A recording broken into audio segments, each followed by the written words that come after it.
have his experience with the mushrooms. Nausea as vision distorted. Touching wall made the world of vision seem to crumble. Light from above, door and below, moon, table took new forms. Creatures, great processional vehicle. Architectural patterns of radiant color. More nausea.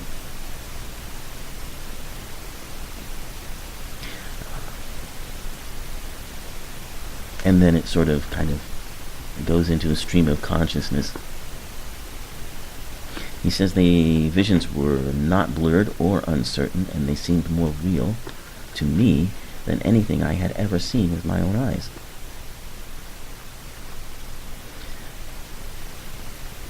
I felt that I was now seeing plain, whereas ordinary vision gives us imperfect view. I was seeing the archetypes, the Platonic ideas that underlie the imperfect images of everyday life.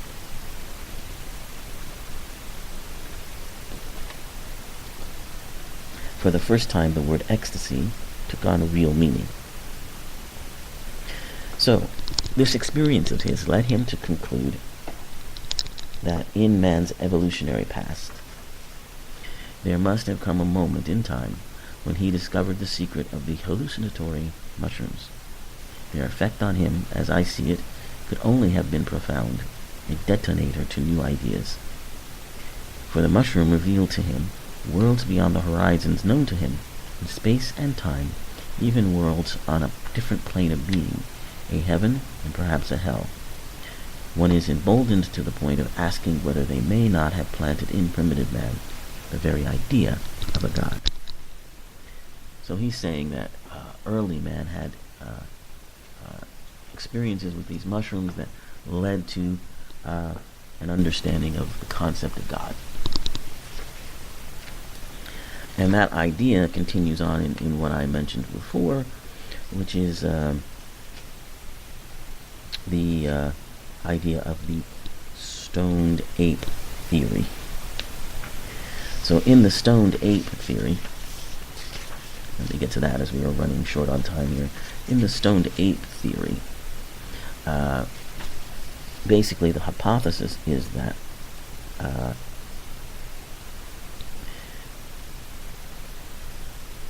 psilocybin, which is the active ingredient in those mushrooms, gave our hominid ancestors access to realms of supernatural power, catalyzed the emergence of human self-reflection, brought us out of the animal mind and into the world of articulated speech and imagination. And keep in mind, we still don't know what it is. For all of our science and all of our research, we don't know what it is that makes humans self-reflective or self-aware. Because we seem to be the only creatures that have that. And no one knows why, but here he's hypothesizing that perhaps this connection to psilocybin, or experience with it, brought this out of our ancestors and changed our minds to the point we were able to have those experiences. So that's what the stoned ape theory is. That basically psilocybin mushrooms made us who we are and transformed our ancestors into Homo sapiens. It's a theory that's hard to prove or disprove. There's no way to really even know if they had any contact with mushrooms, because mushrooms are eaten fresh and they are, absorbed into the system, so there's no way to go back and look at like fossils to find out if there had been any psychoactive fungal influence on our early ancestors. But it's something that you can say that it may be more likely than not that psilocybin had a pivotal part in human evolution. And as I mentioned, this drug has been illegal since 1970, but scientists have been able to petition the government to give them more and more access to it, to explore its medicinal qualities and its ability to heal. And so now, as I mentioned, it's on the same sort of trajectory as marijuana. In fact, in Oregon, there is a movement to legalize psychedelic mushrooms. The Oregon's Secretary of State approved language for a potential ballot initiative that would legalize the mushrooms. Now they're going to get signatures to actually put the initiative on the ballot for, I believe, 2020 general election. So if they do approve the initiative, it would decriminalize the psilocybins and allow for them to be licensed and manufactured and administered. So this is the result of studies that have shown the positive effects of psilocybin, particularly with those, as I mentioned, also with the lysergic acid, those undergoing chemical depression and cancer treatments. The intent of this initiative is to advance a breakthrough therapeutic model currently being perfected in research settings. So I believe we may just be seeing the beginning of a movement to legalize mushrooms.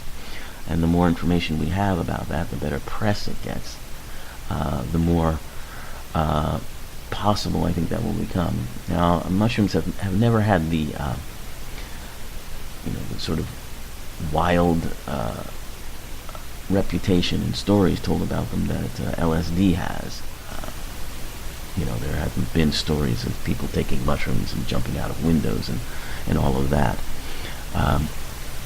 But most of the stories have to do with these mushroom cults and their visions that they have. But still in all, it's been made illegal. Again, it's that fear of something that's so powerful that it can change your brain in a way. So let's hope that we see more beneficial use of mushrooms and psilocybin.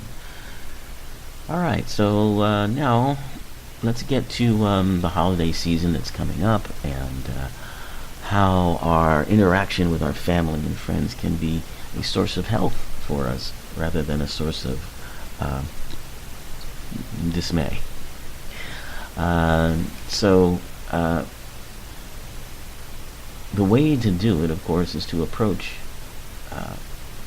your family and friends with a sense of thankfulness and a sense of gratitude for them being in your lives.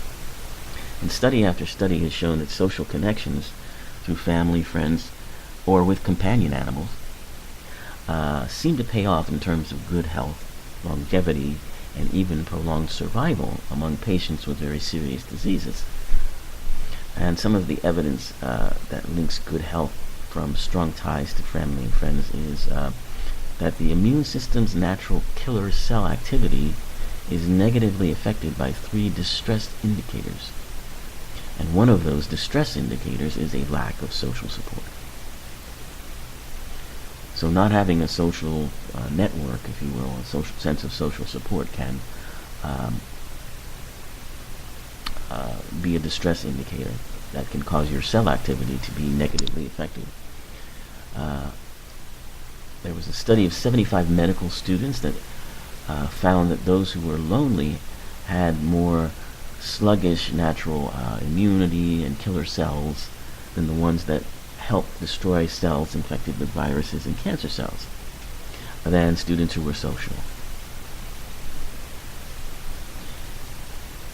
So being lonely kind of slows down those natural killer cells that take care of the cells that may have viruses or cancer. Research has shown that people who care for companion animals have less illness than people who do not. companion animal owners also recover from serious illness faster. Susceptibility to heart attacks appears to correlate with how often people use the words I, me, and mine in casual speech. Interesting.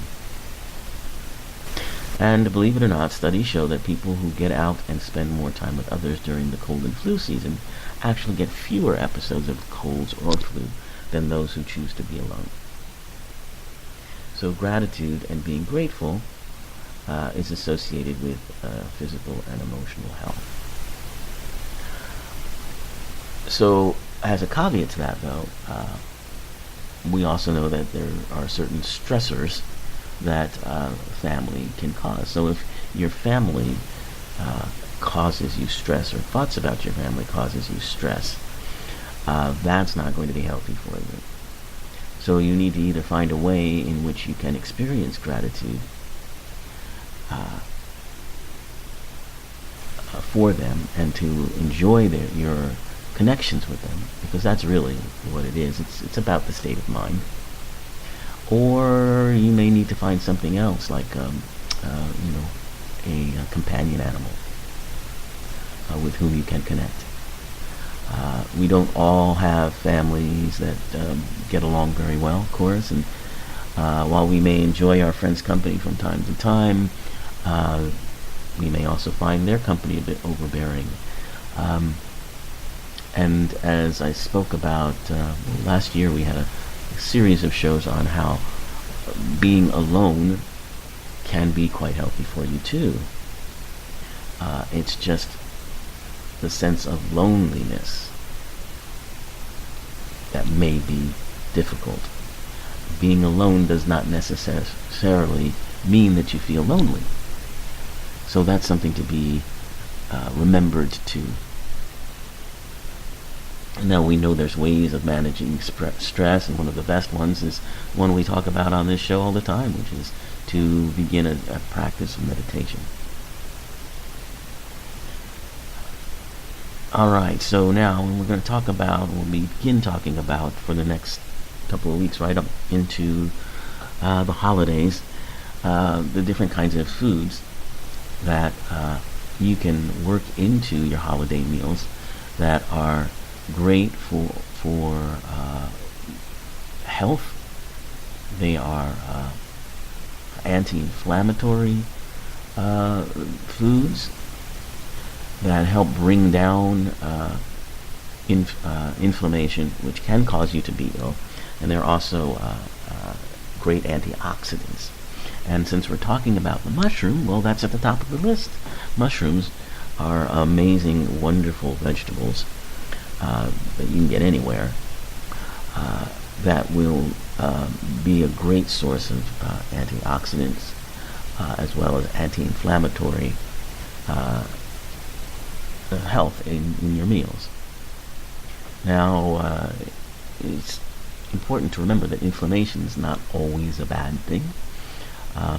It's something that your body does naturally when you have an infection or an injury, because it helps with healing and directs nourishment and immune activity to wherever it needs to be for your injury or your infection. But when that inflammation continues, when it's ongoing or chronic or serves no real purpose, that's when the inflammation can be harmful and damaging to the body and can lead to some illnesses, including Alzheimer's disease, heart disease, and some cancers. So the unhealthy kind of inflammation can lead to what can be caused by unhealthy stress, which we were just talking about, not getting enough physical exercise. You may also have a genetic predisposition to such things, which I think is true in many families. I know for me, I believe I do have a genetic predisposition to things like higher cholesterol and that sort of thing. There's been some research on genetic predisposition in African Americans towards diabetes, they seem to be affected by diabetes more than